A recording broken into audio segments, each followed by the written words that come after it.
everybody, I'm Roberta Estrela D'Alva. I'm from São Paulo, Brazil, and I come here today to tell you a story. This story is named Who Believe in Miracles, and it's based on a true story. One day I was coming home. I decided to take a taxi. I used to come home by subway every day. But this day I was tired, everything was going really bad in my personal life, in all fields. It was a mess. And then I took the cab, I was coming in the back seat, thinking about life and thinking about that stuff. And then we arrived and the driver said, get out from this side because by the street side is dangerous. And I was taken off by the street side, and I felt, well, but I won't go by this side. But he was talking, I went by this side. When I left the taxi, I was with my cell phone in my hands, and then the cell slipped and it fell. And then it was in a hole in the street that passes the tube relation. And I was, oh my God, and everybody in the street that was there, the workers who were on the street said, oh my God. And then they opened, it was a heavy stuff that was over the hole, and they was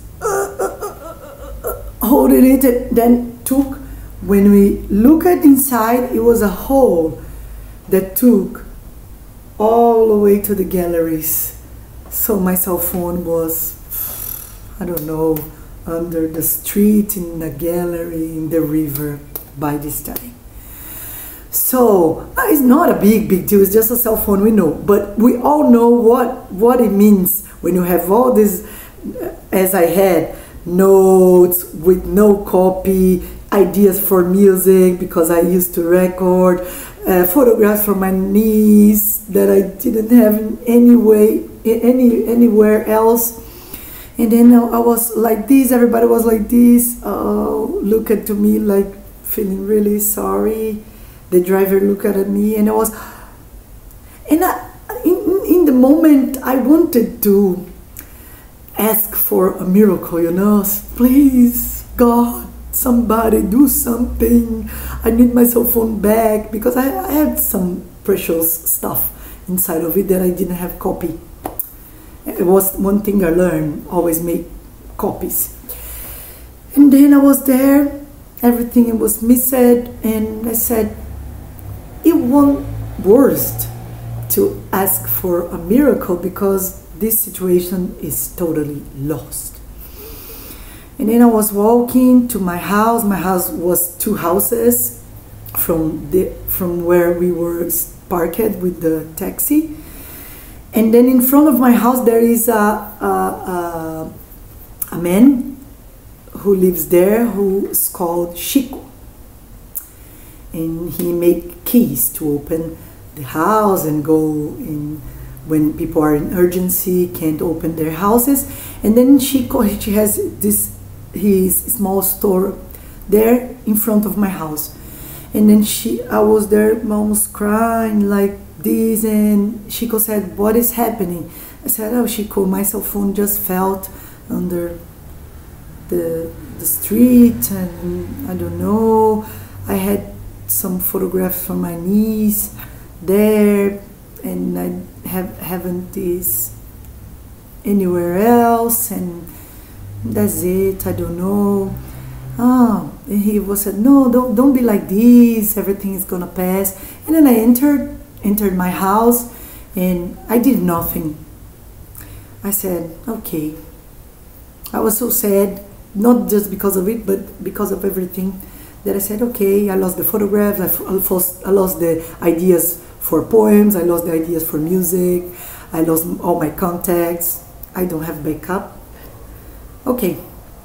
And then I slept. In the other day I woke up, and with my bell ringing, and I answered. I said, who is it? It's Chico, my neighbor. Can I come in? Yes, Chico. He came in, and he said, Roberta, how much would you pay if somebody has your phone back? I said, why are you asking this? It's impossible, it's over.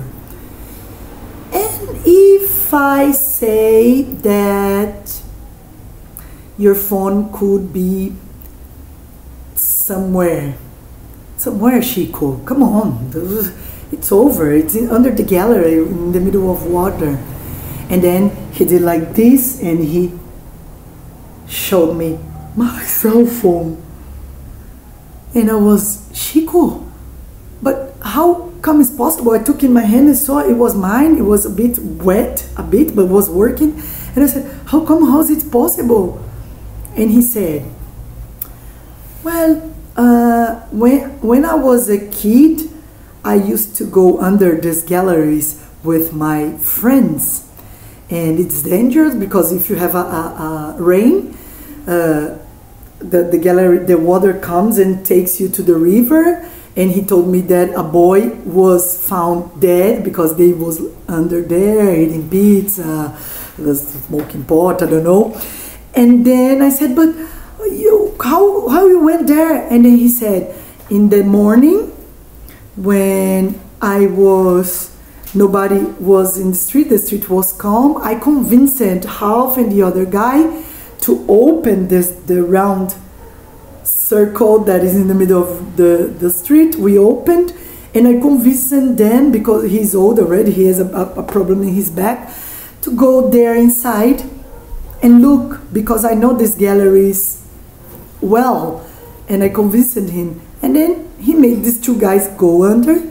He said that the guy came up with all these mosquitoes over him in a mess, and the cell phone was there like this, half in the water, half in the piece of dry floor. And then they took and then brought to me, and I said, wow, but why you did this? Why you convinced them then and you went there and you did this?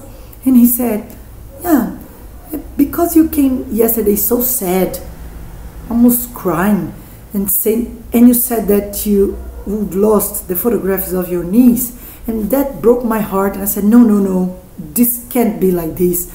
I'll go there with guys and I will take the cell phone back. And then I had my cell phone back. And I thought everything was lost. But by this wishing of this good heart, by the love of this man, and because he didn't want me sad, he was there and convincing the guys, and they went there and they took the cell phone back. So by this moment on, I was asking myself, who believe in miracles? I do.